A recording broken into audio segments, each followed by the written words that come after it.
आम्ही त्यांना निवडून देतो. आज काँग्रेस खाणार, नंतर BJP खाणार, नंतर आप खाणार वगैरे येते. ते पब्लिकसाठी कोणीही 1 रुपया खर्च करत नाही. आणि पाण्याची सोय नसल्यामुळं सोलापुरात काहीही सुविधा नाहीत. येणाऱ्या कालावधी महापालिकेचे जे पदाधिकारी येतात आरोग्याच्या सुविधेकडं लक्ष द्यावं. मेन रस्त्याला तर अतिक्रमण आहेच आहे आणि जे मधले रस्ते आहेत त्यांना पण भरपूर अतिक्रमण आहे.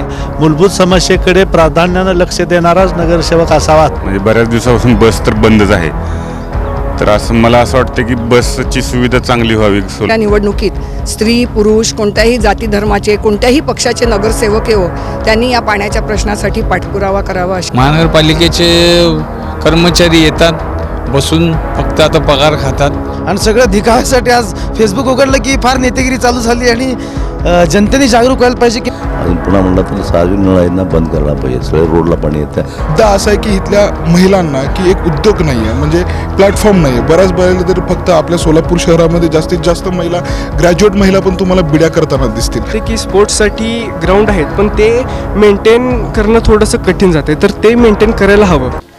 आमची नगरी सोलापूर माती कणखर देव सिद्धेश्वर. आमची नगरी सोलापूर माती कणखर देव सिद्धेश्वर. तयाची कृपा ही गावावर शिवशंभूचा अवतार. म्हणून ग्रामदैवत शिवसिद्धेश्वरांचा जय जयकार. नमस्कार नमस्कार नमस्कार. सुप्रभात. इन सोलापूर न्यूज चॅनलच्या महापालिकेचा महासंग्राम या कार्यक्रमात मी तुम्हा सगळ्यांचं मनापासून स्वागत करतोय.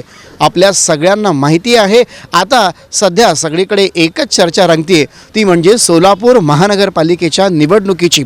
मंडळी, सोलापूरच्या राजकारणाच्या क्षेत्रातील दिग्गज ज्येष्ठ श्रेष्ठ अनुभवी या सगळ्या मंडळींच्या मनात काय आहे हे आपण जाणून घेणारच आहोत. त्या चर्चा, त्या गप्पा, ते वादविवाद रंगतच जाणार आहेत. पण या सगळ्यांच्या बरोबरच 8 वर्षानंतर होणाऱ्या या महापालिकेच्या निवडणुकीबद्दल सर्वसामान्य सोलापूरकरांच्या मनात नेमकं काय दडलंय हे आपण जाणून घेणार आहोत या कार्यक्रमात. चला तर सुरुवात करूयात. आपल्या सोलापूर निवडणुकीत मी सांगू इच्छितो की आपल्या सोलापूरमध्ये बऱ्याच डेव्हलपमेंट काम होत असतात, परंतु त्यांच्यामध्ये कोऑर्डिनेशन नाही आहे. एखाद्या ठिकाणी आपण पाहतो की रोड्स वगैरे बनवतात, सिमेंटचं रोड बनवले, सगळं बनवले, परंतु त्याच्यानंतर त्यांनी ड्रेनेजचं काम काढतात. त्यामुळे डबल नुकसान आणि वेटिंग पिरियड. आणि महत्त्वाचं म्हणजे इलेक्शन जवळ आले की सगळं रिपेअरिंग चालू होते, पॅचवर्क होते रोडला.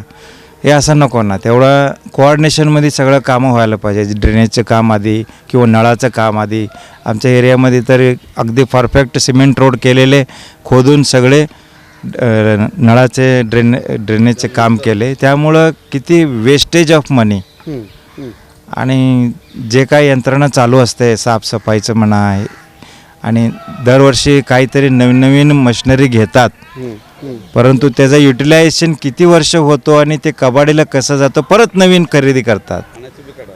पाण्याचं पण अजून 2 लाईन झाले, हे झाले, ते झाले, हे ऐकायला आहेत, परंतु तरीसुद्धा 5 दिवस 4 दिवसांनाच एकदा येतात. विजापूरसारखं परिस्थिती. आता विजापूरवाले सुधारलेत, 2 दिवसाआड यायला लागले. आपण सोलापूरवाले एवढं पाण्याचं सोर्स असून मला तरी वाटते त्याचं यंत्रणामध्ये संग्रह आणि वापर त्याच्या यंत्रणामध्ये कुठेतरी मॅनपॉवर कमी पडतं आहे. आपण ते ग्राउंड लेवलचं माणसाला विचारल्यावर कर्मचारी नाही हो, आम्ही काय करू असं म्हणतेच. आता ज्या निवडणुका होणार आहेत सोलापुरामध्ये, त्या निवडणुका संदर्भात तुमचं काय मत आहे?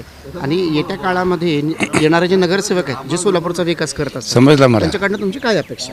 मी शिवानंद बागलकोटे, 185 गोरापेठ, सोलापूर. एक म्हणणं आहे की जितके सरकारी कर्मचारी आहेत, पब्लिक सर्वंट आहेत, ते फक्त पब्लिकसाठी काम न करता फक्त आपल्यासाठी असतात. कुठलेही इलेक्शन असेल तर कुठलेही पॉलिटिशियन कोण खाणार हे पब्लिक ठरवतं, ते ठरवत नाहीत. आम्ही त्यांना निवडून देतो. आज काँग्रेस खाणार, नंतर BJP खाणार, नंतर आप खाणार वगैरे येते. ते पब्लिकसाठी कोणीही 1 रुपया खर्च करत नाही. आणि कुठलीही योजना पब्लिकसाठी नसतात, फक्त नावाखाली असतात. राजीव गांधी सांगितल्याप्रमाणे 100 रुपये जर कुठलं तरी प्रोजेक्ट असेल तर 1 रुपया पब्लिकपर्यंत पोहोचतात, 99 रुपये सर्व ते खातात. हे चाललेलं नाही, असंच पुढं चालणार. इंडियामध्ये डेमोक्रेसी नावाला आहे, फक्त पब्लिक सर्व माजलेले आहेत. थोडक्यात एवढंच म्हणायचं, पब्लिक स्वतः शहाणा व्हायला पाहिजे आणि यांच्यावर किती विश्वास ठेवायला पाहिजे त्यांनी ठरवायला पाहिजे, एवढंच म्हणणं आहे. आणि जितके पब्लिक सर्वंट आहेत, कोर्ट असू दे, कलेक्टर असू दे, कमिशनर असू दे, सर्व जे आहे ना पब्लिकसाठी कोणी काम करत नाही. पब्लिक सर्व सफर करतात, एवढंच म्हणायचं. सुविधा जरा कम आहेत. एखादं संडास बाथरूमची सोय झाली पाहिजे ते थंडक बागेमध्ये. लोक इथं उघड्यावर हे करतात, ड्रेनेज उघडा आहे, वास येत आहेत. फिरायला लोकांना जरा सुविधा इथं नाहीत, वास वगैरे येतो.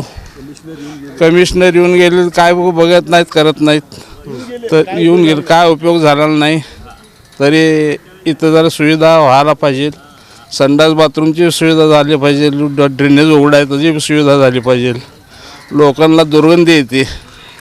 सोलापुरात सध्या 5 दिवसाआड पाणी येतं आहे.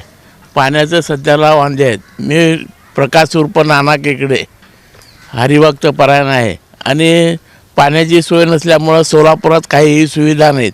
मोठमोठे कारखाने येईन गेलेत. पाण्याची सोय नसल्यामुळं लोकवस्ती कमी होऊ लागली आहे. आणि दुसरं म्हणजे रोडचे रिपेरी जे आहे ते रोडचे रस्ते होईन गेले. आता आमच्या घरासमोरच काल परवा रिपेरी झालं, ताबडतोब लगे परत उभं करले रस्ता. हे असे सगळे वांदे उलालेत. कुणी आले तरी व्यवस्था होऊ नये. सिटी बसची व्यवस्था नाही आहे बरोबर. हां सिटी बस नाहीच. सोलापुरात कधी येते तर कधी जाते हे पण माहीत नाही. तर या सर्व सुधारणा व्हायला पाहिजेत. सर्व मंदिरं वगैरे सगळे स्वच्छ व्हायला पाहिजेत. मंदिरांची सुविधा व्हायला पाहिजे. नमस्कार, मी संतोष उमनाबादकर. आगामी काळात होणाऱ्या सोलापूर महानगरपालिकेच्या निवडणुकीच्या संबंधानं सामान्य जनतेच्या काही छोट्या अपेक्षा असतात. त्या अपेक्षेच्या अनुषंगानं बोलत असताना पायाभूत सुविधा याच्यामध्ये सर्वप्रथम गल्लीबोळातले छोटे रस्ते, त्यासोबत परिवहन व्यवस्था ही जी सोलापूर शहरातली कोलमडलेली आहे ते चांगल्या पद्धतीनं सुरुवात व्हावी अशी जनतेची अपेक्षा आहे. यानंतर पिण्याच्या पाण्याची जी 5 दिवसाची सध्याची घडी आहे त्याच्यामध्ये बदल होऊन जनतेला किमान 1 दिवसाआड तरी पाणी मिळावं ही सर्वसामान्यांची अपेक्षा आहे. त्यासोबतच आरोग्याच्या सुविधा ज्या आहेत, आता आपण बघतो की बाबा सरकारी दवाखान्यामध्ये गोरगरिबांच्या खूप मोठ्या पद्धतीनं गैरसोय होती. ती सोय बऱ्यापैकी इथून पुढच्या कालावधीमध्ये येणाऱ्या कालावधीमध्ये महापालिकेचे जे पदाधिकारी येतात आरोग्याच्या सुविधेकडं लक्ष द्यावं अशी एक सामान्य अपेक्षा या ठिकाणी व्यक्त करतो. मी डॉक्टर कृष्णा रेड्डी, मी सोलापूर शहरातच राहतो. मी मागील 8 ते 10 वर्षापासून माझं असं ऑब्झर्वेशन आहे की मेन रस्त्याला तर अतिक्रमण आहेच आहे आणि जे मधले रस्ते आहेत त्यांना पण भरपूर अतिक्रमण आहे. त्याच्यामुळं परिस्थिती अशी आहे की बरेच ठिकाणी वादविवाद आणि भांडणाची कारणं होत आहेत. आणि बरेच लोक अतिक्रमण करण्यासाठी अगोदर काहीतरी वस्तू आणून ठेवतात आणि त्याच्यानंतर मग तिथं बांधकाम करतात. त्याच्यामुळं आता हा जो आपला इकडला ब्रिज पाडलेला आहे त्याच्यानंतर या कल्पना थिएटर ते दमानी नगरचा एवढा भयंकर ट्रॅफिक वाढलेली आहे आणि त्या ट्रॅफिकमध्ये बऱ्याच जणांना घरापर्यंत पोहोचायला 10 ते 15 मिनिट लागत आहेत. दुसरी गोष्ट, ऑटोवाल्यांचं जरा प्रमाण वाढले कारण प्रशासनानं हे जे सिटी बस म्हणजे शासकीय परिवहन जे आहे त्याच्यावर लक्ष दिलेलं नाही आहे. या दोन गोष्टी मात्र प्रकर्षानं जाणवत आहेत. वर्दळ भरपूर वाढलेली आहे, गर्दी भरपूर वाढलेली आहे शहरामध्ये. त्याच्यामुळं ओव्हरब्रिजचं फ्लायओव्हरचं काम तर किती दिवसापासून पेंडिंग आहे मलाही माहीत नाही.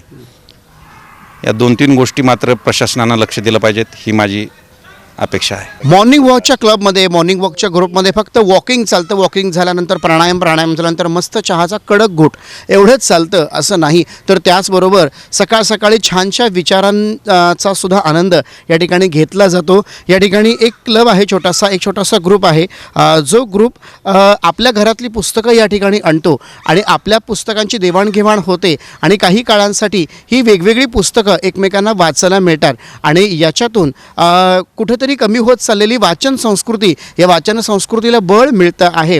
आणि म्हटलंही जातं की पुस्तकं वाचली की मस्तकं सुधारतात आणि सुधारलेल्या मस्तकासमोर भली भली नतमस्तक होतात. तुमच्या या वाचन अभियानासाठी आमच्या खूप साऱ्या शुभेच्छा आणि ही चळवळ अशीच वृद्धिंगत होत राहो. मंडळी, आता येऊयात अर्थातच आपल्या विषयाकडे.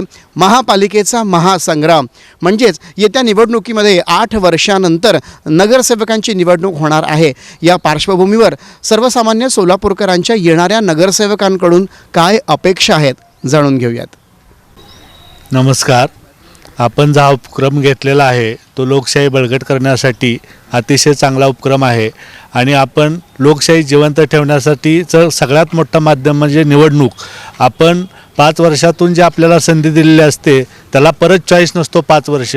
आणि आपण चांगल्या व्यक्तीला जर मतदान केलं आणि आपल्या ज्या भागातल्या ज्या आपल्या आवश्यक मूलभूत गरजा आहेत, पाणी असेल, रस्ते असतील, लाईट असेल, ह्याच्या बाबतीतल्या सुधारणा करणारा आपला जर नगरसेवक आपण त्यावेळेसच जर विचार करून मतदान करून जर आपण निवडून दिला तर 5 वर्ष आपल्या मूलभूत समस्येपासून आपल्याला मुक्तता मिळते. आणि असा मूलभूत समस्येकडे प्राधान्यानं लक्ष देणाराच नगरसेवक असावा असं वैयक्तिक माझं मत आहे. ज्या आहेत आता सध्या म्हणजे बऱ्याच दिवसापासून बस तर बंदच आहे, तर असं मला असं वाटतं की बसची सुविधा चांगली व्हावी सोलापूरमध्ये, जेणेकरून टू व्हीलरवरती जाण्याची गरज पडू नये. विद्यार्थ्यांसाठी जी प्रॉब्लेम होतो शाळेला जाण्यासाठी, सायकलवर जरी जायचं म्हटलं तरी भीती वाटते कायम की बाबा ॲक्सिडेंट होईल का, रोडवरून कशा पण गाड्या पळवतात लोक. मग लहान मुलांना गाडीवरून सायकलवरून जायचं किंवा टू व्हीलरवरून जायचं म्हटलं तरी सुद्धा भीती वाटते. तर सुरक्षित प्रवास व्हावा लहान मुलांचा, सर्वसामान्य माणसाचा, ही एक अपेक्षा आहे. आणि दुसरी गोष्ट म्हणजे शहरामध्ये ज्या काही बागा वगैरे आहेत त्याची आता तुम्ही बघता याची जी थोडी मेंटेनन्सची गरज आहे. आता याच्याकडे कोणी लक्ष देत नाही. सकाळी बघितलं तरी तर रात्री पहाटे आल्यानंतर आम्ही बघतो, आता हे आम्ही स्वतः झाडून घेतो इथलं, तर इथं एवढ्या बाटल्या आणि कचरा पडलेला असतो की काय विचारायची गरज नाही. तर त्याला कुठंतरी आळा बसला. याला एवढं मोठं कंपाऊंड आहे, पण रात्री इथं काय पर्याय होतो काय माहीत नाही. तर खूप घाण असते सकाळी आल्यानंतर, आम्हाला झाडून घ्यायला लागतं. तर याची पण एक आवश्यकता आहे, गरज आहे. हो, या निमित्ताने मी एका महत्त्वाच्या गोष्टीकडे आपलं लक्ष वेधू इच्छितो की दादांनी पहिला मुद्दा परिवहनचा मांडला आणि मुलांच्या सुरक्षिततेचा प्रश्न त्यांनी उपस्थित केला. या विषयामध्ये मला आणखी एक भर घालायची आहे. मुलांच्या सुरक्षिततेचा प्रश्न तर आहेच, पण याचबरोबर पूर्वी मंडळी व्हायचं असं की लांब राहणाऱ्या ज्या शाळेतल्या मुली आहेत त्या मुलींच्या शिक्षणाला आणखी उत्तेजन मिळावं यासाठी महिला आणि बालकल्याण विभागाकडून सोलापूर महानगरपालिकेच्या परिवहन विभागाला वर्षाकाठी एक कोट्यावधीचा निधी दिला जायचा. त्या निधीतून वर्षभरामध्ये सगळ्या शाळकरी मुलींचा बसमधला प्रवास हा पूर्णपणे मोफत असायचा. मुलींच्या शिक्षणाला बेटी बचाव बेटी पढाव या मोहिमेला कुठेतरी बळकटी देण्याचा या माध्यमातून प्रयत्न केला जायचा. दुसरा मुद्दा आत्ताच दादांनी या ठिकाणी बगीचा बागांचा काढलेला आहे. रात्री इथे वेगळी अवस्था असते आणि सकाळी त्या सगळ्या गोष्टी साफ कराव्या लागतात. यातून मला वाटतं एक बगीचांचा मुद्दा किंवा बागांचा मुद्दा अनेक जणांनी काढलेला आहे. यातून ह्या गोष्टीवर मी लक्ष वेधू इच्छितो की सोलापुरामध्ये जवळपास सगळ्या बागांची अवस्था ही अतिशय वाईट झालेली आहे. सोलापुरातल्या बागा या व्यवस्थित नाही आहेत. सोलापूर महानगरपालिकेचा जो उद्यान विभाग आहे त्या उद्यान विभागातील अधिकारी कर्मचारी नेमकं काय काम करतात हा फार मोठा प्रश्न आहे. कारण आत्ता ज्या पद्धतीने दादांनी या बागेविषयीची दुरावस्था आपल्याला सांगितली, मला वाटतं जवळपास सोलापुरातल्या तशा सगळ्याच बागांची तशा पद्धतीची दुरावस्था आहे. तर याच्यावर सुद्धा येत्या भविष्य काळात नगरसेवकांनी आवर्जून लक्ष द्यावं. मी डॉक्टर संध्या रघोजी. गेली 43 वर्षे आम्ही सोलापुरात राहतो, पण मला सध्या तरी ऐरणीचा प्रश्न हा इथला पाण्याचाच वाटतो. कारण एवढ्या 43 वर्षात अजूनही 6 दिवसांनी एकदाच पाणी येतं. त्यामुळे ते पाणी साठवण्यासाठी लागणारी भांडी आणि त्या नळाच्या दिवशी बायका येणाऱ्या कामावर येणाऱ्या बायकांना होणारा उशीर, सगळ्याच आयांना शाळेत मुलांना पाठवायला होणारा उशीर, या सर्व गोष्टींवर खूपच परिणाम होतो. तर मला वाटते येणाऱ्या निवडणुकीत स्त्री पुरुष कोणत्याही जाती धर्माचे कोणत्याही पक्षाचे नगरसेवक येवो त्यांनी या पाण्याच्या प्रश्नासाठी पाठपुरावा करावा अशी त्यांना विनंती आहे. नमस्कार, मी सचिन जाधव बोलतो आहे. सध्या मॉर्निंग वॉकची व्यायामाची लोकांना खूप गरज आहे. तरी बगीच्यांची दुर्व्यवस्था आम्ही पाहतो. रोज आम्ही सकाळी 7 ते 9 इथं असतो. तळीरामांच्या रात्रीच्या पार्ट्या केलेल्या बाटल्या वगैरे पडलेल्या असतात. सर्वच घाण पसरलेलं असतं, कोणी साफ करत नाही. महानगरपालिकेचे कर्मचारी येतात, बसून फक्त आता पगार खातात, काय काम करतात कोणालाच माहिती नाही येते. आणि सार्वजनिक नळ सिटीमध्ये आम्ही बघतो, गाडीवरून आम्ही जात असताना काही ठिकाणी बोळामध्ये ज्या दिवशी पाणी येतं गल्लोगल्ली त्या दिवशी सर्व नळ अशीच खुली सोडलेली असतात, सर्वत्र पाणी पसरलेलं असतं. जायला एवढं हैराण होतं ना, काही त्याकडे नगरसेवकांनी लक्ष द्यावं, नाहीतर कायमचे ते बंद करावे पाणी. नमस्कार, मी ॲडव्होकेट संदीप संघा. आता सकाळचे जवळजवळ 8 वाजलेत. आम्ही सकाळी 6 ते 8 रोज खंदकबाग मैदानामध्ये फार मोठा ग्रुप असतो आणि मेसेज असं द्यायचं की सध्या निवडणुकीचे वारे आहेत आणि विशेष म्हणजे सोशल मीडियाचा जमाना आहे. नवयुवकांनी लक्षात घ्यायला पाहिजे की मागच्या एक दोन महिन्यापासून जेव्हा आपण फेसबुक किंवा इंस्टाग्राम वगैरे उघडतो तर नवीन जसे मशरूम येतात तसे नवीन नेते उदयास आले आहेत आणि त्यांचे फोटो सगळे आजकाल स्ट्रीट लाईट लावताना किंवा गटरी साफ करताना, म्हणजे त्यांच्या घरी ते काय सहयोग देतात ते माहीत नाही, पण आजकाल त्यांना लोकांची फार चिंता वाटते आणि सगळं दिखाव्यासाठी आज फेसबुक उघडलं की फार नेतेगिरी चालू झाली आणि जनतेने जागरूक व्हायला पाहिजे की मागच्या 5-10 वर्षापासून कुठले लोक त्यांच्या कॉन्टॅक्टमध्ये आहेत, कोण लोक त्यांना सपोर्ट करतात, ज्यांना खरंच समाजसेवेची गरज आहे. तर मतदारांनी जागरूक होऊन मतदान करणं गरजेचं आहे. आणि राहिला गोष्ट सोलापूरच्या कल्चरचा, तर बागांची अवस्था ठीक आहे, चांगली नाही आहे आणि लोकांना उत्तेजन मिळावं आणि जास्त प्रोत्साहन मिळावं म्हणून बागेची क्वालिटी सुधारायला पाहिजे आणि लोकांमध्ये जागरूकता यायला पाहिजे, जेणेकरून सोलापुरात सूर्यास्तानंतर जे मीटिंग होतात ते सगळे सूर्योदयानंतर व्हायला पाहिजे, म्हणजे लोकांमध्ये एक चांगली आवड निर्माण होईल आणि निसर्गासोबत राहण्याचं एक सुसंगतपणा माणसाला जमेल. पोटसाहेब करतो म्हणले ते अजून तर केले नाहीत. ते चोऱ्याला जातात, गहू तिथं जाळ लावून बसतात, हाकतेत करतात, हागंदारी करतात. त्यांनी करतो म्हणले अजून केलेच नाहीत पोटेसाहेब. ते आता हे एवढंच की करायला पाहिजे, तिथं नळ करायला पाहिजे, एक टँक बारकी. अजून पुन्हा म्हणलं तर 6 नळ आहेत ना बंद करायला पाहिजे. सगळे रोडला पाणी येतं. आम्हाला नळ असून आम्ही घेतो, आम्ही ते पाईपलाईन सगळं घेत दादागिरी करतात लोक. सार्वजनिक नळांची आता आपल्याला गरज, सोलापूरकरांना गरज नाही असं वाटतं का तुम्हाला? गरज आहे, आज नाही सार्वजनिक नळ नकोच. तुम्ही पाणीपट्टी वाढवा घरपट्टी. म्हणजे जवळपास सगळ्यांकडे आपापली स्वतःची नळ आहेत. सार्वजनिक नळात तोडते त्यांना पट्ट्या हे नसते, पायपड जातं रस्त्याने आणि ड्रेनेजला जातं पाणी. का उपयोग आहे? ते सगळं नळ त्याने तोडलं तरी दुसऱ्या येऊन बसवतात, पुन्हा तोडते त्याने, पुन्हा त्याला काहीतरी पर्याय करायला पाहिजे.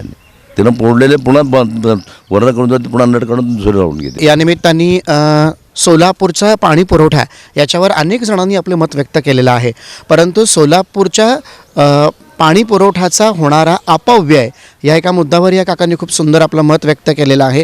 आपल्याला पाणी हवं आहे, पाणी हवं आहे, सुरळीत पाणी पुरवठा हवा आहे असं आपण सगळेजणच म्हणतो आहे. पण या निमित्तानं सोलापूरकर हो, एक सोलापूरकर म्हणून मला हेही तुमच्यापर्यंत पोचवायचं आहे की तुम्हाला सोलापुरामध्ये सुरळीत पाणी पुरवठा हवा आहे. हे ज्या पद्धतीनं तुम्ही सांगता आहे त्याच पद्धतीनं आपण सोलापूर जिल्ह्यात राहतो, सोलापूर शहरात राहतो की जिथे मुळातच पावसाचं प्रमाण कमी आहे. ही गोष्ट प्रत्येकाने आपल्या लक्षात घेऊन मुळातच पाण्याचा वापर हा काटकसरीनं करायला हवा, पाण्याचं संवर्धन करायला हवं. ही गोष्ट तितकीच महत्त्वाची आहे. आपल्याला सुरळीत पाणी पुरवठा व्हायला हवा. ही जशी प्रशासनाची शासनाची जबाबदारी आहे तशी पुरवठा केलेलं पाणी काटकसरीनं वापरावं हे नागरिक म्हणून आपली जबाबदारी आहे. नमस्कार, सौरभ साळुंके बोलतोय. मुळातच हा विषय निवडणुका आल्यानंतर किंवा निवडणुका जाण्याचा विषय नाही आहे. मला वाटतं की आपण ज्या सोलापूर शहरामध्ये राहतो याची एक मोठी संस्कृती आहे, याचा एक मोठा ध्यास आहे किंवा इथं एक मोठी परंपरा लाभली गेलेली आहे सोलापूर शहराला. पण होतं आहे काय की ह्या सोलापूर शहरामध्ये अनेक होतकरू तरुण आहेत, अनेक होतकरू महिला आहेत आणि मुद्दा असा आहे की इथल्या महिलांना की एक उद्योग नाही आहे, म्हणजे प्लॅटफॉर्म नाही आहे. बऱ्याच बघायला तर फक्त आपल्या सोलापूर शहरामध्ये जास्तीत जास्त महिला, ग्रॅज्युएट महिला पण तुम्हाला बिड्या करताना दिसतील. तर हे खरं तर दुःख आहे. म्हणजे ग्रॅज्युएशन करताना आज अनेक महिला आहेत की मी ज्यांना पाहतोय की त्यांचं ग्रॅज्युएशन झालेलं आहे, डिग्रीज झालेले आहेत, पण त्यांना काही प्लॅटफॉर्म नाही आहे महिलांना उद्योगधंद्यासाठी. खास करून त्यांच्यासाठी काही उद्योगधंदे निर्माण करता येतात का? जे बाहेर शहरांमध्ये पुणे, मुंबई अशा शहरांमध्ये आपण जे उद्योग नेतोय, प्लॅटफॉर्म नेतोय, ते नक्कीच आपण इथं उभारू शकतो, बरोबर नाही? येणारं IT पार्कचं आश्वासन हे नक्की दिलं गेलं, पण IT पार्क हे सगळ्यांनाच पॉसिबल आहे का? जे गृहउद्योग आहेत त्या गृहउद्योगांना अजून किती मोठ्या शासनाच्या माध्यमातून अर्थ लाभता येईल किंवा त्यांना आधार देता येईल याची नवीन योजना आपल्याकडे आणता येतील. दुसरी गोष्ट म्हणजे आजकाल की मासिक पाळीवर अनेक पद्धतीने की त्याच्यावर बोललं जात नाही, पण ॲक्च्युली मी मासिक पाळीवर पॅडच्या संदर्भात मी काम करत असल्या तर मला माहिती आहे की प्लास्टिक चा वापर किती प्रमाणात होतो आहे. म्हणजे आपण खऱ्या अर्थाने म्हणलं जातं की प्लास्टिकची बंदी झालेली आहे, पण खऱ्या अर्थाने जे महिला प्लास्टिक वापरत आहेत त्याच्यावर खरीच बंदी आली का? ते पॅड वापरत आहेत, ते पॅड जे आहे ते खरंच कॉटनचं आहे का, ते प्लास्टिकचं आहे, पण मुळात त्याच्यावर काही बंदी आणता येते का? अशा सगळ्या गोष्टी आहेत. परत दुसरी गोष्ट म्हणजे सोलापूर शहराला कलावंतांचा मोठा वारसा लाभला गेलेला आहे, पण जे तरुण कलावंत आहेत किंवा त्यांना योग्य प्लॅटफॉर्म भेटत नाही, किंवा आज नाट्यगृहांची जर तुम्ही अवस्था बघायला गेलात तर ठराविक 2-3 नाट्यगृहच आहेत की ज्या नाट्यगृहांमध्ये आपल्याला प्रेझेन्स कलाकारांचा मिळतो, पण अतिशय त्यांना जो प्लॅटफॉर्म आहे किंवा तो मंच आहे, तो मंच किंवा त्यांना संधी निर्माण करण्यात यावी आणि योग्य कलावंतांना स्टेज देण्यात यावं अशी विनंती आहे, बाकी काही नाही. तर मला असं वाटतं की आता हे जी किल्ला बाग आहे, तर किल्ला बाग सोलापुरात आहे हे खूप जणांना माहिती आहे, पण त्याच्या पाठीमागचा जो इतिहास आहे तो खूप जणांना माहीतच नाही. आणि इतिहासामध्ये खूप सारे असे आहेत किल्ले आहेत की ज्यांचा इतिहास आहे, पण त्यांच्यामध्येच हा सोलापूरचा हा भुईकोट किल्ला असला पाहिजे असं मला वाटतं आहे. इन फ्युचर म्हटलं तर जे एक पूर्वी कारखाने होती, म्हणजे चादरीसाठी सोलापूर फेमस होता, पण आता ते कुठं ना कुठेतरी असं लोप पावत चाललेलं आहे. कारण खूप सारे असे कारखाने जे असंच बंद पडलेले आहेत आणि त्यांना काही असं अनुदान हे ते प्राप्त नसल्यामुळे ते बंद पडले असतील किंवा काहीतरी वेगळी कारणं असतील, तर ते पुन्हा चालू व्हावं. आणि रोजगाराच्या संधी आपल्याकडे आहेत आणि आपण विनाकारण बाहेर शोधायचा प्रयत्न करतोय जे आपल्यालाच माहीत नाही की आपल्यात आहे, तर ते सुरू झालं पाहिजे. आणि जो विकास आपण बाहेर जाऊन करू शकतो तो आपण इथेच आपल्या घरी राहून करू शकतो असं मला वाटतं. आता जे IT पार्कची जी घोषणा या ठिकाणी झालेली आहे सोलापूरमध्ये, त्या पार्श्वभूमीवर एक युवक म्हणून काय सांगतं? एक युवक म्हणून सांगेन की हे खरंच चांगलं आहे, कारण ज्या प्रकारे जे युवक आहेत नोकरीसाठी पुण्याला मुंबईला जातात, ते आता तिकडचे लोक इकडे येऊ शकतात आणि त्यामुळे सोलापूरचाच विकास होईल. ते की स्पोर्ट्ससाठी ग्राउंड आहेत, पण ते मेंटेन करणं थोडंसं कठीण जातं आहे, तर ते मेंटेन करायला हवं असं सरकारला मी विनंती करतो. किल्ला बागेमध्ये आम्ही वाचन संस्कृतीची चळवळ पुढे नेहमी चालू राहावी म्हणून सकाळी 8 ते 9च्या वेळात दर रविवारी भेटत असतो. आजच्या या सभेमध्ये इन चॅनलचे पत्रकार आणि बातमीदार सर्व येत्या महापालिकेच्या निवडणुकीच्या आधी प्रतिक्रिया घ्यायला आले, त्या सर्वांचे मी खूप आभार मानते.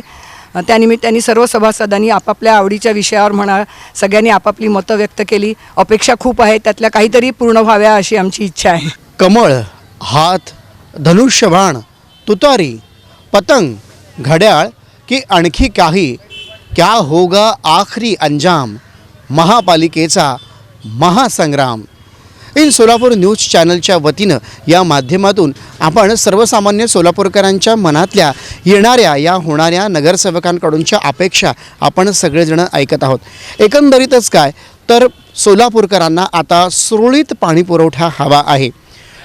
यंदाही सोलापूरमध्ये बऱ्यापैकी उत्तम पाऊस झाल्यामुळे सोलापूरकरांच्या ज्या सर्वसामान्य अपेक्षा आहेत, मला वाटतं त्या अपेक्षा स्वच्छतेच्या आहेत, सार्वजनिक शौचालयाच्या आहेत, त्यांना सुरळीत पाणीपुरवठा होण्याच्या आहेत. आणखी एक मुद्दा जो सोलापूरकरांकडून वारंवार अधोरेखित केला जातो आहे तो मुद्दा म्हणजे सुरळीत बस सेवेचा. सोलापुर में बस चलाना क्या किसी के बस की बात नहीं, हा प्रश्न वारंवार उपस्थित केला जातो आहे. मला असं वाटतं की सोलापूरकरांकडून व्यक्त केलेल्या या अपेक्षा सोलापूरच्या विकासाला पूरक अशाच आहेत.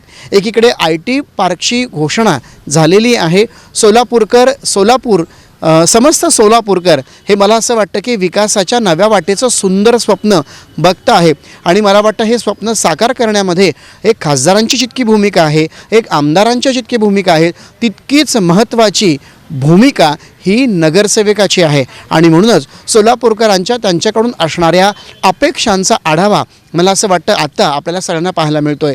सोलापूर महानगरपालिकेमध्ये नगरसेवक होऊन विकासाचं राजकारण करू इच्छिणाऱ्या प्रत्येक नगरसेवकानं मला असं वाटतं की या सर्वसामान्य माणसांच्या मनातल्या भावना, त्यांच्या गरजा काय आहेत या सगळ्यांनी आवर्जून जाणून घ्यायला हवा, ज्या आत्ता आपण सगळ्यांनी जाणून घेतलेल्या आहेत. येत्या 15 जानेवारी 2026 रोजी आपण सगळ्यांनी आवर्जून न विसरता निश्चितपणे मतदान करावं या विचारासह महानगरपालिकेचा महासंग्राम. जय महाराष्ट्र.